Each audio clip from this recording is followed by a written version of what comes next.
তো আজকে আমরা যাব সিঙ্গুরের। আজকে রবিবার, জলযাত্রীদের বিশাল ভিড় হবে, সেটাই দেখতেই যাব, তোমাদেরকে দেখাবো সেটাই।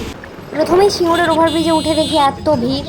তো আমি তো ভেবেছিলাম সকালবেলা রোদে কেউ বেশি বেরোবে না, কিন্তু এখানে এসে আশ্চর্য হয়ে গেলাম।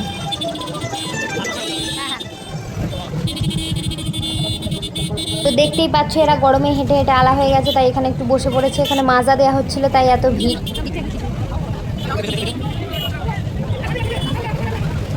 তারপর একবার সিঙ্গুর বাজারের দিকে এসেছিলাম, তো এখানেও দেখছি এখানেও এত ভিড়। তো সিঙ্গুর স্টেশনে এলে আমি এই মহাদেবের কাছে ঘন্টা বাজিয়ে তারপরেই যাই। এই যে রাস্তা দিয়ে আবার চলে এলাম বাড়ির পথে। দেখতেই পাচ্ছ সবাই রীতিমতো ছুটছে।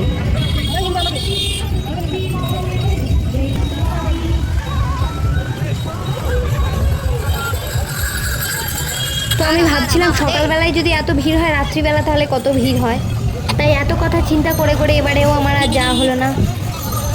রাস্তায় বিস্কুট, লজেন্স, লুচি তরকারি, মানে সব কি, জল তো সবসময় দেওয়া হচ্ছে। এই যে সবাই কত ঠাকুর নিয়ে যাচ্ছে, এই যে কালী ঠাকুর, মহাদেব সবই নিয়ে যাচ্ছে। তো এই যে এখানে দেখলাম বসে খাওয়ানোর ব্যবস্থা আছে। এত রাস্তা হেঁটে এত ভারী ভারী বাঁকগুলো নিয়ে সবাই জল ঢালতে যাচ্ছে। সবার ভগবান মনস্কামনা পূর্ণ করুন।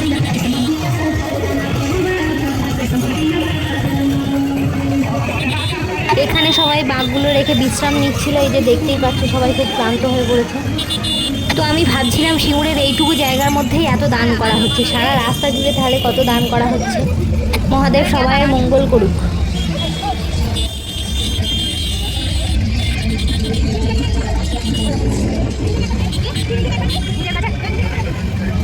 তো সবাই যাতে ভাবে আমিই গেছিলাম, তাই একটা ভিডিও ক্লিপ নিয়ে নিলাম।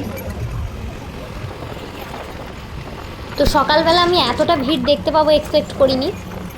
যাই হোক, হাড় হাড় মহাদেব, মহাদেব সবার মঙ্গল করুক।